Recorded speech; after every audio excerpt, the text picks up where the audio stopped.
They won't say they love you, but their fear will. When an avoidant falls in love, they don't lean in. They pull back.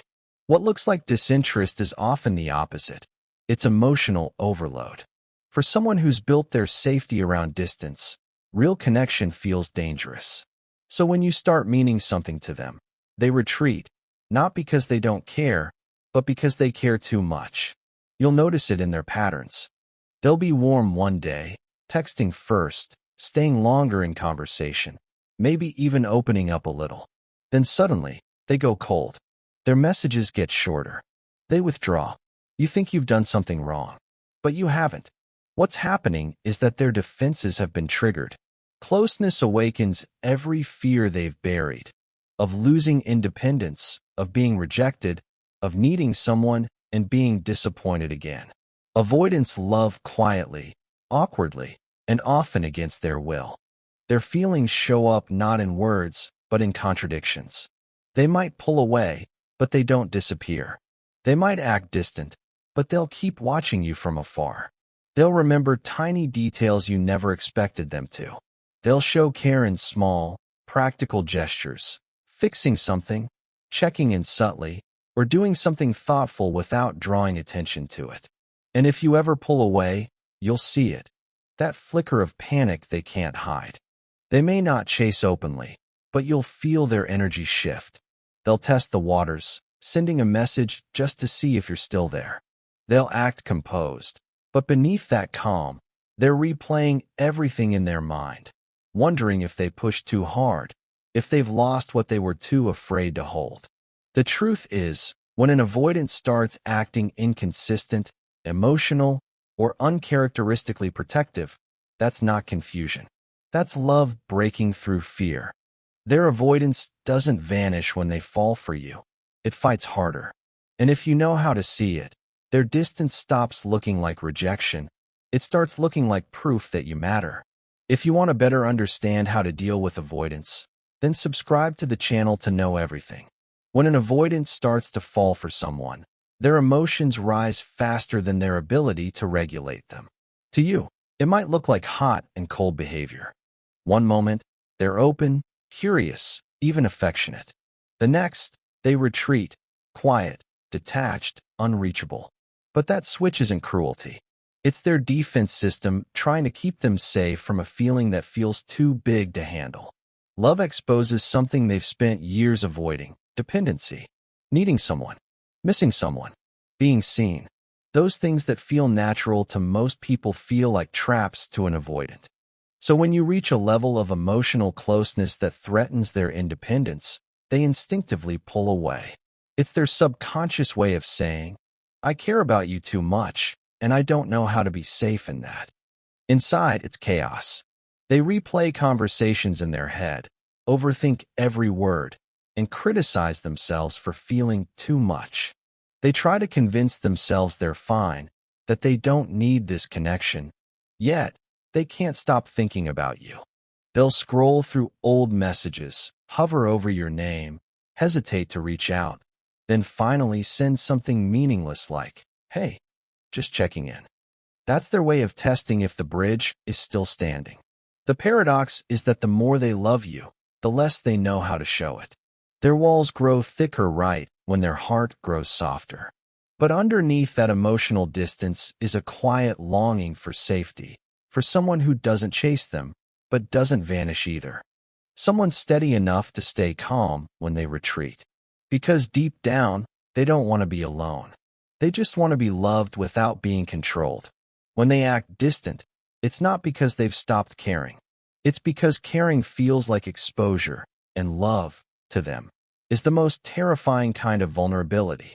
You'll know they're in love when they start fighting a war, not with you, but with themselves. An avoidant in love is a contradiction in motion. They crave you, think about you constantly, and yet can't bring themselves to stay close. Their mind tells them to retreat. Their heart tells them to reach out. It's a silent tug-of-war that plays out in the smallest ways. A text they type and delete. A call they almost make but don't. An apology that lingers on their tongue but never leaves their lips. To the outside world, it looks like indifference. But inside, it's emotional chaos. Love disrupts the carefully built structure of distance they've lived behind. It forces them to feel things they don't know how to control: jealousy, longing, hope.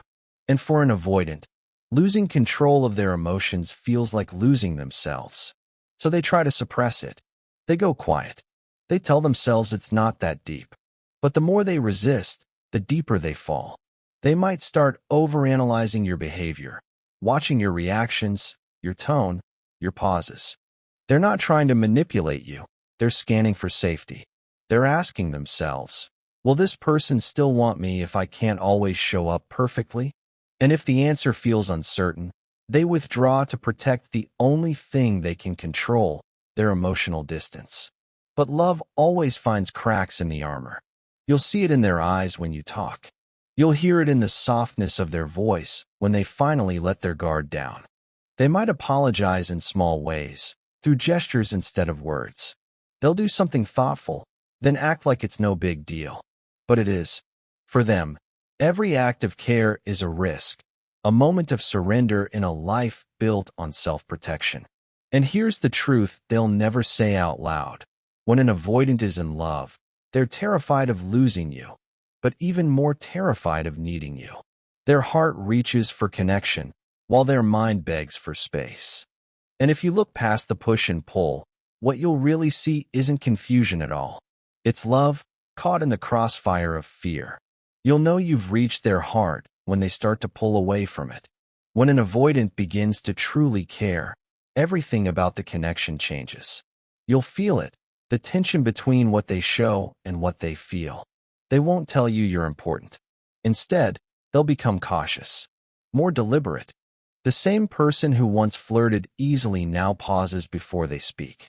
Their tone softens, but their presence grows inconsistent.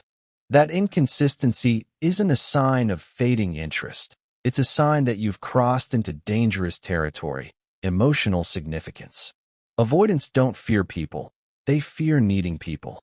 The moment someone starts to matter, their mind activates old alarms. Memories of closeness that led to pain, of trust that ended in disappointment. Their defense system whispers, don't get too close. Don't lose control. So they create space. But that space isn't rejection. It's their version of breathing. You might notice subtle contradictions. They'll keep in touch, but not too often.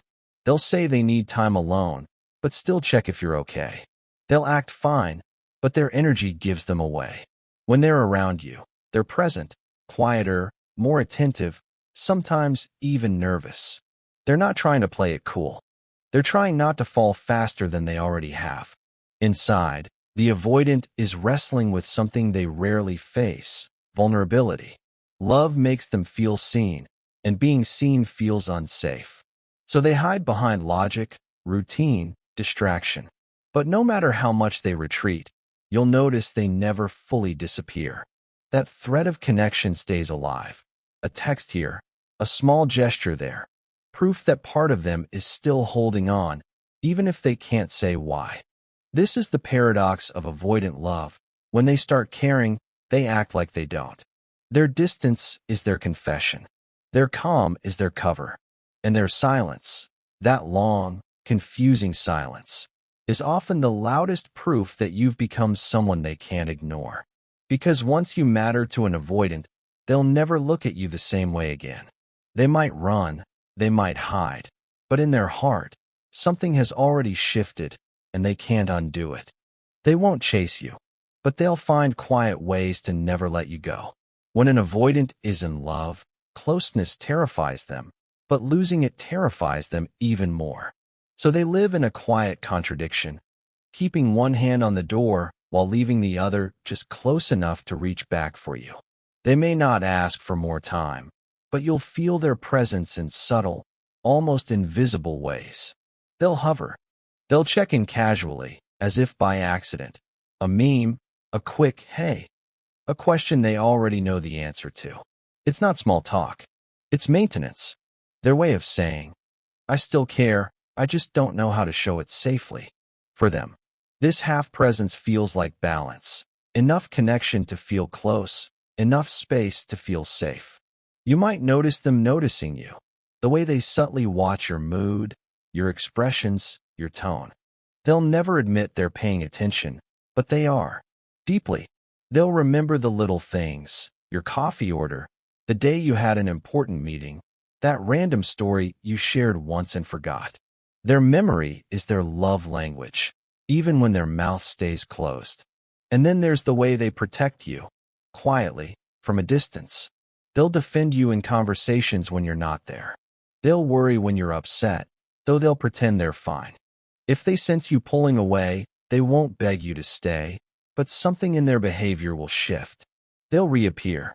Maybe slower, maybe awkwardly, but they will. Because even if they can't always be close, they can't stand the idea of being forgotten. Avoidant love isn't loud. It doesn't announce itself with grand gestures or declarations. It hides in stability, in consistency, in showing up just enough to remind you they care. The tragedy and beauty is that they think this quiet loyalty goes unnoticed. But if you look closely, you'll see it everywhere. Because when an avoidant truly loves you, they don't let go easily. They just love you in the only way they know how. Gently, from just far enough away not to fall apart. When they stop talking, don't assume they're gone. Sometimes, silence is their loudest love language. For most people, love sounds like words, reassurance, affection, presence. But for an avoidant, love often hides in quietness. When they're in love, they start to feel things they don't know how to name. Their body reacts before their mind can rationalize it. Their heart beats faster. Their guard rises higher. And their first instinct? Retreat. Not because they want to leave, but because they need space to breathe through emotions that feel too real. Their silence isn't empty.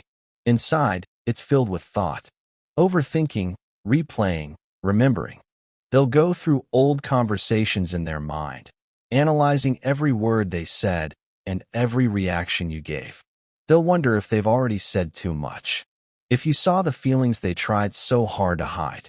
If you can see through their calm. You might interpret that silence as avoidance, but it's really emotional processing. For an avoidant, love feels like losing control of a system that has always kept them safe. Their walls were built for survival, not cruelty. So when they start feeling deeply, those walls tremble, and silence becomes the only way to keep them from collapsing. In those quiet stretches, they're not forgetting you. They're remembering you constantly. They'll check your last message, read your words again, maybe hover over your profile without saying a thing. They don't reach out because they're scared, not of rejection, but of exposure. Because saying, "I miss you," means admitting they need you. And that's the one thing they've spent their whole life trying not to need. Eventually, though, silence starts to hurt them too. The distance they create to stay safe begins to feel like loneliness. And that's when you'll see small signs, a message out of nowhere, a subtle attempt to reconnect, pretending it's casual when it's anything but. When an avoidant falls in love, silence stops being protection and starts becoming longing. It's their way of saying, "I'm still here. I just don't know how to come closer without losing myself." They'll swear they don't need you, until they realize they can't stop thinking about you. Avoidants spend much of their lives mastering one thing, emotional control. They decide when to engage, when to step back, when to care. But when love finds them, real love, the kind that slips past their defenses, that control begins to fracture. They start to think about you when they don't mean to. They notice your absence in moments they used to enjoy alone. Suddenly, their solitude feels different, less like peace, more like emptiness. That's when fear begins to shift into attachment. Slowly, quietly, without their permission, they'll start doing small things they never used to. Checking your messages more than once. Waiting for your reply even as they tell themselves it doesn't matter. Feeling uneasy when you pull away. To them, this dependency feels unbearable. It goes against everything they've taught themselves about staying safe. But they can't deny it anymore. You've become part of their emotional world. You might see them become restless. Their mood shifts without warning. They'll act detached, but their body betrays them. Tension in their shoulders, a quiet sigh when your name comes up. They'll ask how you've been, pretending it's casual, but the softness in their voice gives them away. For the avoidant, attachment feels like exposure. They don't just fear rejection, they fear what love might do to them. How it dismantles their independence, how it makes them care against their will. Yet, they crave it all the same. Because somewhere beneath the fear, there's a longing that never left them, a wish to finally feel safe with someone. So when they act distant, remember, distance isn't the opposite of love for an avoidant. It's how they protect the parts of themselves that were once hurt by it. But if they keep returning, if they keep trying in small ways, that's not hesitation. That's love fighting its way through fear. They may not call it attachment, but their behavior says it all. You've become the exception, the one they can't run from, no matter how hard they try. They don't test you to play games. They test you to see if love can be safe. When an avoidant begins to love someone, the question that echoes in their mind isn't, do I love them? It's, can I trust this? Their entire emotional system is built around protection, not connection. So before they can let love in, they need proof. Not through words, but through how you respond when they retreat. You'll notice their tests, even if they don't call them that. They'll pull away suddenly, go quiet after a moment of closeness, or act indifferent after being affectionate. They want to see if you'll panic, chase, or punish them. Deep down, they're asking, will you still hold your center if I disappear for a while? Because safety, for an avoidant, isn't found in closeness. It's found in space that doesn't destroy the bond. If you stay calm, if you don't chase or guilt them, they notice. They may not show it, but something in them softens. You've proven you can handle the parts of them they don't understand themselves. That steadiness builds trust in a way words never could. You're teaching them that love doesn't have to mean losing freedom, and closeness doesn't have to mean chaos. But if you react with fear, with over-explanation, demands, or anger, it confirms what they've always believed, that love is a trap. That caring means losing control, and they'll retreat deeper, telling themselves they were right to stay detached. Not because they don't care, but because they've learned that emotional storms aren't survivable. They don't test you consciously. It's instinct, their nervous system's way of saying, prove to me that love can exist without control. And when you respond with patience, something rare happens.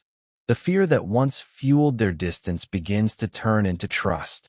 They start to believe that maybe, just maybe, they can have both connection and autonomy. That's when love stops being a threat and starts feeling like safety. And for someone who's spent their whole life running from it, that realization changes everything. They won't say, I trust you. They'll just stop hiding so much. For someone with an avoidant attachment style, letting someone in isn't a decision. It's a quiet surrender. It happens slowly, almost imperceptibly, after you've proven that your love doesn't demand, chase, or punish. One day, you'll notice something different. The guarded pauses in their voice soften. Their messages feel warmer, more present. They start to tell you things they once kept buried. Not everything, but more than before. And that more means everything. When an avoidant begins to trust you, they don't need to perform anymore. They stop analyzing every interaction for hidden threats. Their tone becomes gentler, their humor more natural, their eyes linger longer when you talk. It's the emotional equivalent of exhaling after years of holding their breath. But to reach this point, they've had to unlearn the one thing that kept them safe: control. You'll see vulnerability sneak into their behavior. They might tell you about a painful memory or admit they missed you, then immediately try to joke it away. That's their defense still twitching, trying to protect them from the risk of being fully seen. But don't mistake their deflection for indifference. It's progress. Every truth they share is a step toward emotional safety. And here's the most powerful sign of all. They start showing up without needing a reason. No crisis, no agenda, just presence. For an avoidant, That's not casual, it's intimate. It means they no longer see you as a threat to their autonomy, but as part of their calm. You've become a place where they can rest. Even when they still need space, it feels different. The distance isn't sharp anymore. They tell you they need time, but they also tell you when they'll be back. That's growth. Communication over disappearance, transparency over retreat. When an avoidance starts to let you in, it doesn't look like fireworks. It looks like peace. The stillness of two people who finally stopped fighting the need to be close. They won't tell you you've changed them, but their peace will. When an avoidant reaches the point where love no longer feels like danger, something beautiful happens. Their walls don't crumble, they transform. What once protected them now begins to protect the relationship. They stop using silence as a weapon and start using it as reflection. They no longer run from closeness, they regulate it. The same person who once flinched at vulnerability now lingers in conversations they used to avoid. They start saying things like, "I don't usually talk about this, but," and that's when you know they trust you. It's not a fairy tale transformation. They'll still have moments of withdrawal, flashes of fear, days when they crave distance more than connection. But the difference now is that they come back willingly. They no longer vanish without explanation. They start to take accountability, to communicate, to repair, to stay. That's what love looks like for them. Not perfect closeness, but conscious return. You may never hear them say you healed them, but you'll feel it. In how they breathe easier around you. In how they begin to share silence instead of hiding in it. In how they touch your hand absent-mindedly. The gesture of someone who's finally stopped bracing for loss. They love differently now. Not from fear, but from choice. And if you've walked this path with them, through the retreats, the tension, the long silences, you've given them something far greater than comfort. You've shown them that love can exist without control. That connection doesn't have to mean losing oneself. Avoidant love, when it matures, is quiet, steady, and deeply loyal. They may never express it in grand words, but you'll see it in their consistency, in every returned text, every calm conversation, every effort to stay even when staying feels hard. That's their "I love you." And in that quiet safety, they finally find what they've been running from all along. Not the absence of fear, but the freedom to love in spite of it. If this story helped you understand avoidant love in a new way, share your thoughts in the comments, subscribe for more insights, and repost this to help someone who might need to hear it today.